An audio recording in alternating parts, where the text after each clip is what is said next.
الحمد لله رب العالمين، والصلاة والسلام على سيد المرسلين وعلى آله وصحبه أجمعين. اللهم اجعلنا نبينا محمدا صلى الله عليه وسلم بما هو أهله، واجزي الأنبياء كلهم خيرا، وسلام على المرسلين، والحمد لله رب العالمين.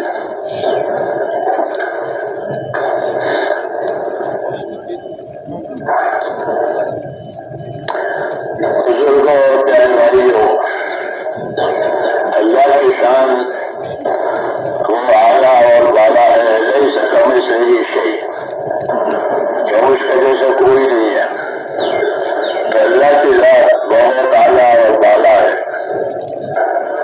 اور اس کے الطاف، اس کی مہربانیاں، اس کی کرم فرمائیاں بہت وسیع ہے. ورحمتی وسعت کل شیء، ورحمتی وسعت کل شیء، کہ میری رحمت کی وسعت کہ ہر چیز کو پہنچی ہوئی ہے. اس لیے اللہ کی رحمتوں سے فائدہ اٹھانا اور اپنے آپ کو اس کا اہل بنانا، ہاں، کہ ہمارے ساتھ رحمت کا معاملہ ہو جاوے، ہمارے ساتھ مغفرت کا معاملہ ہو جاوے، ہمارے ساتھ نصرت کا معاملہ ہو جاوے. اس کا اپنے آپ کو اہل بنانا، کیونکہ آدمی اپنی کوشش کا ذمہ دار ہے. اپنی کوشش، اپنی نیت. لیس للانسان الا ما سعى وانما لامرئ ما نوى. تو یہ ما نوى اور ما سعى کا ذمہ دار ہے کہ اپنے نیت کو صحیح کرے اور اپنے صحیح اور کوشش اور عمل کو بھی صحیح کرے. یہ ہماری ذمہ داری ہے. آگے کہ آگے اللہ تعالیٰ کے الطاف ہے، اس کی مہربانیاں ہیں، اس کا کریمانہ معاملہ ہے. جی ہاں، اس سے امید رکھنی چاہیے. اس نے ہم کو بشارتیں سنائی ہے، فضائل بتائے ہیں، وعدے کیے ہیں. اس لیے اللہ سے امیدوار بنے. حدیثوں میں ہے کہ اللہ سے اچھا گمان رکھے، اللہ سے اچھا گمان رکھے کہ اللہ میری دعا قبول کرے گا، اللہ میری مدد کرے گا، اللہ میرے بعد آسانیاں کرے گا. ہاں، حدیثوں میں کہ اللہ کے ساتھ اچھا گمان رکھو. جابر بن عبداللہ فرماتے تھے کہ مجھ سے رسول صلی اللہ علیہ وسلم نے اپنے وفات سے 3 دن پہلے یہ فرمایا تھا کہ جابر تمہاری موت اس حال میں آئے کہ تمہارا گمان اپنے پروردگار کے ساتھ اچھا ہو. اللہ تعالیٰ بندوں کے ساتھ اس کے گمان کے مطابق معاملہ کرتے ہیں. اسے ہم کو تعلیم دی ہے کہ اللہ کی رحمت کو امیدوار رہو، مغفرت کو امیدوار رہو، اور اپنے عمل کے ذمہ دار رہو. یہ ہو جائے گا تو پھر آگے اللہ کا کرم بہت وسیع ہے. یہ بندہ اللہ کی طرف رجوع کرتا ہے، یہ اللہ پرواہ نہیں کرتے کہ اس کے کتنے گناہ ہیں، بلکہ جب اس نے اللہ کی طرف رجوع کیا ہے، توبہ کی ہے، تو اللہ سب معاف کرے گا، سب معاف کرے گا. ایک خطا بھی باقی نہیں رہے گی. اسے کہ اللہ سے امیدوار رہو اور اللہ کی مدد مانگو. اور اللہ کی مدد مانگنے کے لیے اللہ کے سامنے گیت گانا، عاجزی کرنا، یہ اللہ کو پسند ہے. جو خدا تمہاری یادی کنر میں تمہارا جانے کے ظاہری کنر. یہ فرمایا حضور نے کہ جو خدا تمہاری یادی کنر میں تمہارا جانے کے ظاہری کنر. کہ جب اللہ تعالیٰ ہماری مدد کرنے کا ارادہ کرے گا تو ایسے لوگوں کو اپنے طرف آہوزاری کرنے کا سوچ پڑے گی. اس کو وہ اللہ کے سامنے آہوزاری کریں گے. جب وہ اللہ کے سامنے آہوزاری کریں گے، حاضری کریں گے، روئیں گے، اپنے گناہوں کی معافی مانگیں گے، تو اللہ ان کے کام نہ کرے گا. اسے جو ہوتا آغاز کے مایاری کو میرے بالا جانے میں ظاہری کو اور جو خدا کاغذ کے پردہ کسرت میں نے سمجھتا نہ ایک بات. جب اللہ کسی کا پردہ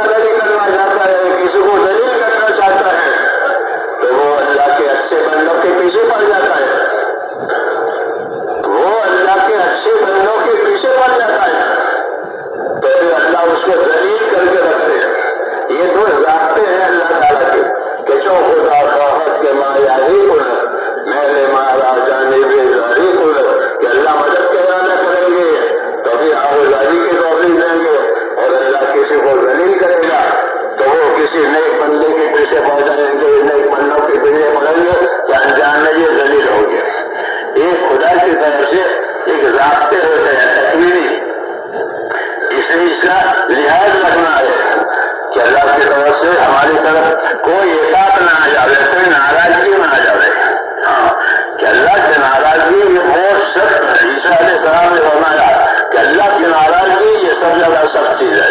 اللہ ہماری حفاظت فرمائے, بلکہ ہم اپنے آپ کو اللہ کی رضا کے کاموں میں جو اتنے جگہ تک اس کے مذاکرے ہوئے وہ اسی مقصد کے لیے ہوئے ہیں کہ زندگیوں کا رخ اللہ کی طرف ہو جائے, دلوں کا رخ اللہ کی طرف ہو جائے, زندگیوں کا رخ اللہ کی طرف ہو جائے. یہ ہدایت ہے, یہ دلوں کا رخ اللہ کی طرف ہو جائے. یہ عنابت ہے, عنابت دلوں کا رخ اللہ کی طرف ہو گیا. اپنے اصولوں کے اقرار کے ساتھ, اپنے ذمہ داریوں کو کے ساتھ دلوں کا رخ اللہ کی طرف ہو جائے تو یہ عنابت ہے. عنابت میں ہدایت کو مرتب ہوتی ہے. اس لیے اللہ کی طرف دلوں سے بھی رجوع کرنا ہے, اپنے عمل سے بھی رجوع کرنا ہے, اپنے آپ کو پابند بنانا ہے. ہمارے ہاں یہ ترتیب ہے کہ ہم اجتماعی طور پر اپنے دین کے مددگار رہیں گے. سب یہی حکم ہے کہ یا جو الذین آمنوا کونوا انصار اللہ, اے ایمان والو تم سارے کے سارے اپنے دین کے مددگار رہو, اپنے دین کی ترقی کے لیے پانی پہنچاؤ. جس طرح زمیندار زمین کو پانی دیتا ہے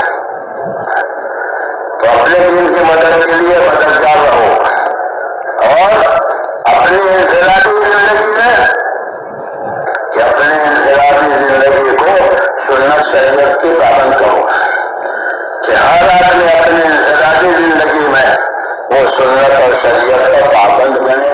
یہی اس کام کا مقصد ہے. طریقہ کار جو ہوتا ہے وہ مقصد کار کے لیے ہوتا ہے.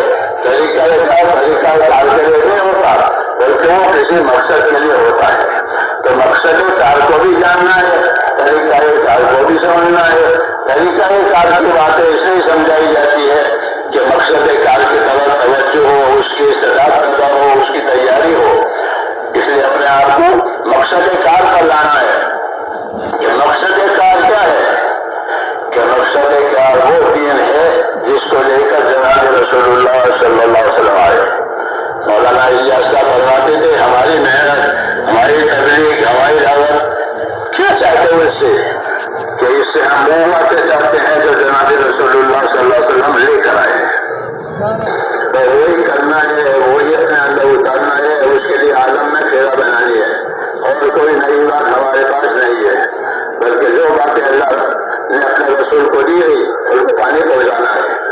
نصرت ہے, نصرت کا دروازہ قیامت تک کھلا ہوا ہے. ہجرت کا دروازہ بند ہو گیا, مکہ معظمہ دارالاسلام ہو گیا, اب ہجرت نہیں ہے وہاں سے. نصرت ہے, اس لیے نصرت ہر مسلمان کی ذمہ داری ہے. حضور صلی اللہ علیہ وسلم مہاجر بنے تھے کیوں کہ آپ مکے میں تھے, آپ کے ذمہ ہجرت تھی. فرمایا ہجرت نہ ہوتی تو میں بھی انصاری ہوگا. ہجرت کے بعد سب سے اونچا عمل کہ وہ اپنے دین کی مدد کرنا ہے, اپنے دین کو پانی پہنچانا ہے, اپنے آپ کو دیندار بنا کر دنیا میں دینداری آئے. اسے ہم کو دونوں پہلو پر نظر کرنی ہے, اپنی انفرادی زندگی کو بھی دین بنانی ہے, انفرادی زندگی کو دین بنانی ہے اور دیکھنا ہے کہ صبح سے شام تک ہم سنت شریعت کی کتنی باتوں کے پابند ہیں. یہ ہر آدمی سوچے وَلْتَنْظُرْ نَفْسٌ مَا قَدَّمَتْ لِغَدٍ. ہر آدمی اکیلا وہ سوچا کرے کہ اس نے اپنے آخرت بنانے کے لیے کیا کیا تیاری کی ہے. یہ اس کو اپنے انفرادی زندگی میں دیکھنا پڑے گا. اس لیے جتنی اجتماعی محنتیں دنیا میں ہوتی ہے وہ انفرادیت کو پالنے پوسنے کے لیے ہوتی ہے.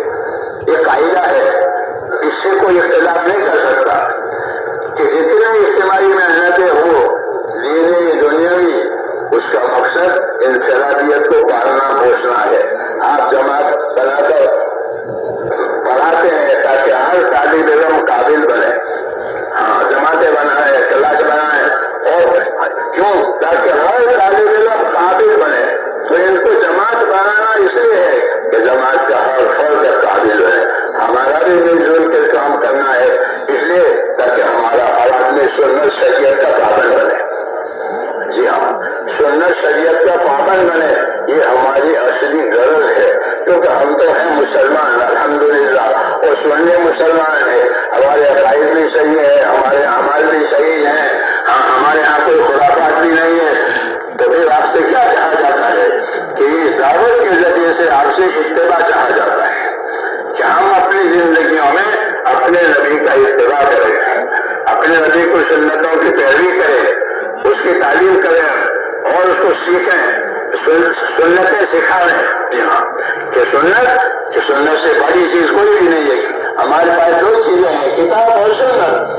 کہ اللہ نے ہم کو کتاب دی ہے قرآن پاک, اور سنت دیا ہے کہ اس پر عمل کرنے کا یہ طریقہ ہے. تو ہماری تو یہی بولی ہے کتاب اور سنت, کہ کتاب پر عمل وہ سنت کے ذریعے سے معلوم ہوگا کہ کتاب پر کیسے عمل کرنا ہے. حضور صلی اللہ علیہ وسلم کو یہ کتاب دی تھی اور آپ کو اپنے طریقے دیے تھے تاکہ اس کتاب پر عمل ہو جائے. اور تبلیغ بھی کتاب اور سنت کی ہوتی ہے, دعوت بھی کتاب اور سنت کی ہوتی ہے, اور کسی چیز کے لیے ہوتی ہے کہ زندگیاں کتاب پر آئے, زندگیاں سنت پر آئے.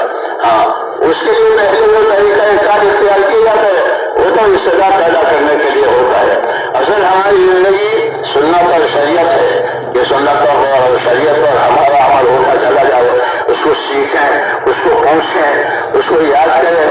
ہاں, تاکہ یہی رنگ چڑھے, یہی رنگ اللہ کو پسند ہے. صرف اللہ ومن احسن من اللہ صرف اللہ کے رنگ میں رنگنا ہے.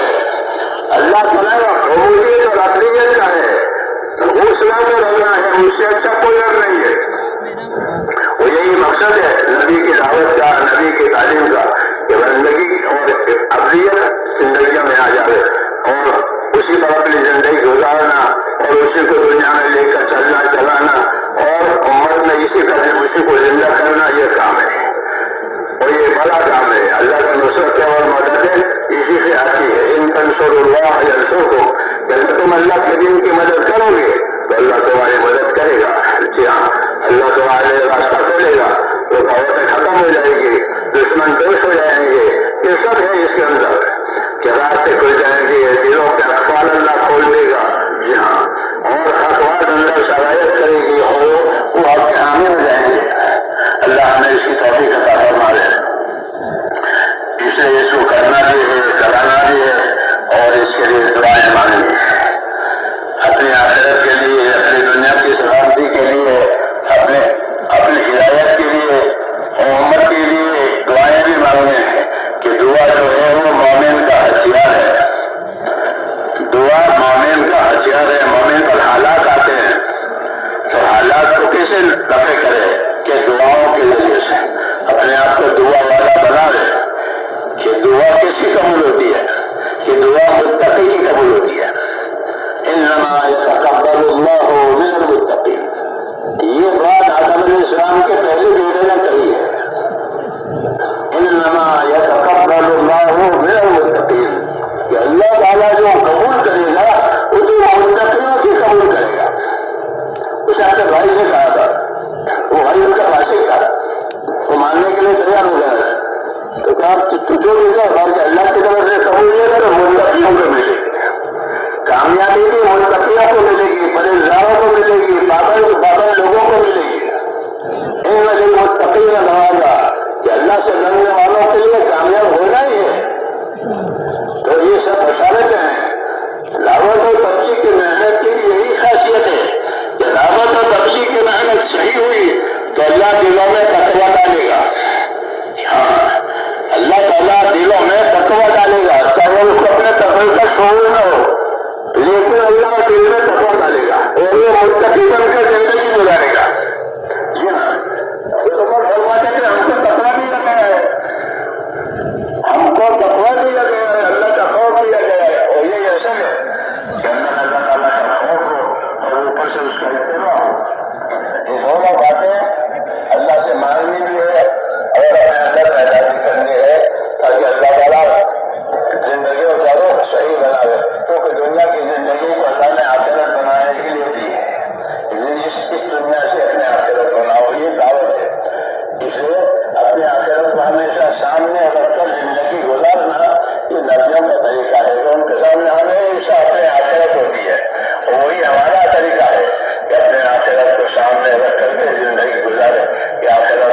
نقصان نہ ہو.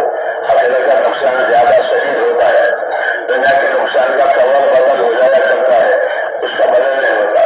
اس لیے اپنے آخرت بناؤ. صحابہ فرماتے تھے انما ہمنا الاخرہ ولیست ہمنا علی الدنیا، ہمارے عزائم آخرت بنانے کے ہیں. تو یہ اصل ہے. اس لیے اللہ سے دعائیں بھی مانگنی ہے. اللہ نے ہم کو دعا کا اختیار دیا ہے، دعا کی نعمت دی ہے. دعا اللہ کا اکرام ہے جو اللہ نے مسلمانوں کو دیا ہے.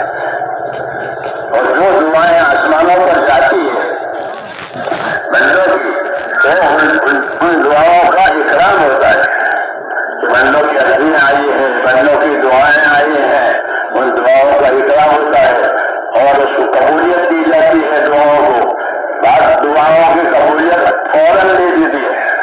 ابھی مانگا ابھی ملا، دنیا مانگا دنیا ملا.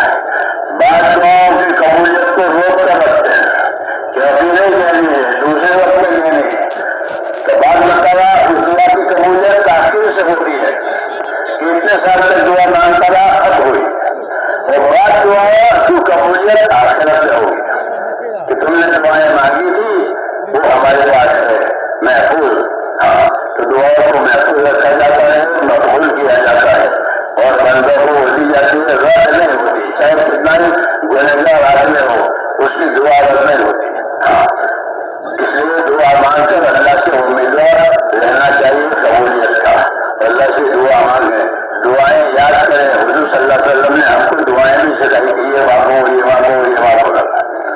اس کی تعلیم بھی ہے کیونکہ ہم نے جاتی کہا ہم نے چھوٹے بچوں کی طرح پروفیٹ مانگو، معمولی چیز مانگو، اللہ سے کیا مانگنا ہے تو وہ بھی ہم کو سکھایا ہے. نبی نے دعوت میں بھی نبی ہے، نبی اپنی دعا میں بھی نبی ہے. اسے آپ کی دعائیں سیکھنی ہے، آپ کی دعاؤں سے دعائیں مانگنی ہے اور امیدوار رہنا ہے کہ اللہ تعالیٰ اسے ضرور قبول کرے. اسے دعا مانگا کرے اور دعا مانگنے کا طریقہ بتایا ہے کہ دعا مانگنے کا کیا طریقہ ہے کہ دعا مانگنے کا طریقہ ہے ایسی دعا کرتے پیتے کوئی مانگے وہ تو قبول ہے.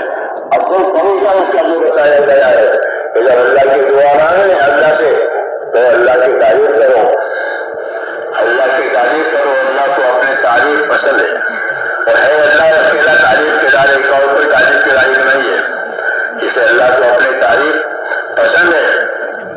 دوسرا نبی پر درود پڑھ لو دعا سے پہلے، اور تیسرا امت کے لیے اپنے لیے استغفار کرو، معافی مانگو، پھر مراد مانگو. یہ دعا کا طریقہ ہے. اللہ ہمیں نصیب فرمائے.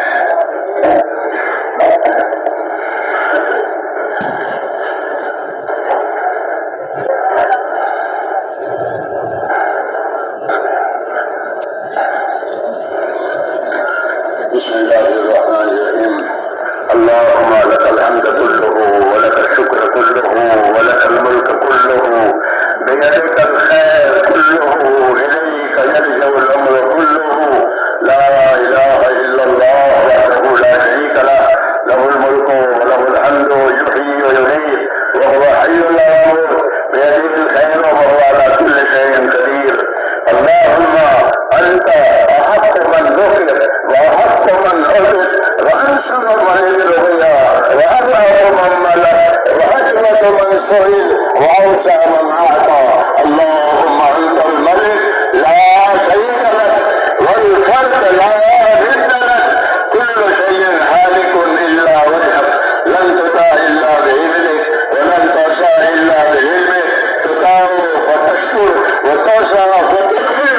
أكرمت شهيد وأجر الحفيظ، قلت دون النفوس وأخذت بالنواسي وكتبت الآثار ونسخت الآجال.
انفسنا طرفة عين ولا تنزل منا صالحا آتيتنا اللهم آتنا أفضل ما تؤتي بارك الصالحين وآتنا أفضل ما تؤتي الناس من المال والأهل والولد غير دار ولا بدل نسألك الله العافية في الدنيا والآخرة اللهم إنا نسألك الله العافية في الدنيا والآخرة ربنا آتنا في الدنيا حسنة وفي الآخرة حسنة وقنا عذاب النار اے اللہ ہماری مغفرت فرما اے اللہ ہماری اس مجمع کی اور پوری امت کی پوری مغفرت فرما اے اللہ ہم سب کے قصوروں سے درگزر فرما تیری مغفرت ہمارے گناہوں سے بہت وسیع ہے اپنے وسیلوں سے ہم میں سے ایک کی مغفرت فرما پوری امت کی مغفرت فرما امت کے رشد و ہدایت کی ہوا چلا دے یا اللہ امت کی صلاحیتوں کو دین پر لگا دے امت کی صلاحیتوں کو برباد ہونے سے بچا لے امت کے مالوں کی جانوں کی آبرو کی دین ایمان کی ان کے معاشرت کی اے اللہ ہر جگہ پوری حفاظت فرما بھرپور حفاظت فرما بھرپور مدد فرما اے اللہ ہر خیر ہمارے مقدر میں فرما ہر خیر کی طرف ہم کو اے اللہ تو واحد فرما کسی خیر سے بھی محروم نہ فرما جتنے خیر جناب رسول اللہ صلی اللہ علیہ وسلم مانگی ہے وہ ہمیں عطا فرما دے اور جن شرور سے پناہ چاہیے ہے ان تمام شرور سے ہمیں اپنی پناہ میں لے لے اے اللہ تو ہمارے دین کا مددگار بن جا ہماری مدد فرما ہمارے دین کی مدد فرما ہماری حفاظت فرما ہمارے دین کی حفاظت فرما آنے والی نسلوں کی حفاظت فرما ایک امتی کو اپنے دین کے ساتھ بھلا فرما کسی کو بھی محروم نہ فرما جتنے محنتیں میرے دین کے نسبت سے ہو رہی ہے تیرے بندے جان مال لگا رہے ہیں اے اللہ ان سب کو قبول فرما ان سب کو قبول فرما ان کو اپنے مقبول بندوں میں داخل فرما اور موت تک ہم میں سے ایک کو اخلاص اور استقامت کے ساتھ اپنے دین پر چلنے والا اپنے دین کا حق ادا کرنے والا بنا اور مننے کا وقت آئے تو ہم میں سے ایک کو کمال ایمان کا خاتمہ نصیب فرما کمال ایمان کا خاتمہ نصیب فرما موت اور محبت موت میں ہمارے برکت مقدر فرما موت کے بعد کے ہلاکتوں سے حفاظت فرما موت کے بعد آنے والی ابدی نعمتوں سے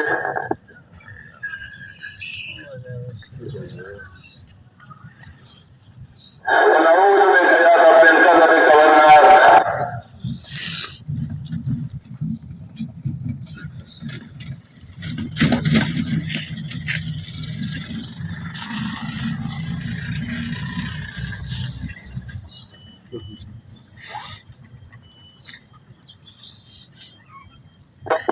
دور فرما انہیں عافیت صحت سلامتی اور توفیق عطا فرما ہم میں سے ایک کے لیے ہماری یہ دعائیں اپنے کرم سے قبول فرما جب تک زندہ رکھ کے تیرے دین پر قائم فرما جب مرنے کا وقت آئے تو کمال ایمان کا خاتمہ نصیب فرما جو محنت کر رہے ہیں ان کی محنتوں کو جو خدمت کر رہے ہیں ان کی خدمتوں کو اے اللہ تو قبول فرما ایک امتی کو سرفراز ہوا کوئی محروم نہ رہے ربنا تقبل منا انك انت السميع العليم وتب علينا انك انت التواب الرحيم وصلى الله تعالى على خير خلقه محمد واله وصحبه اجمعين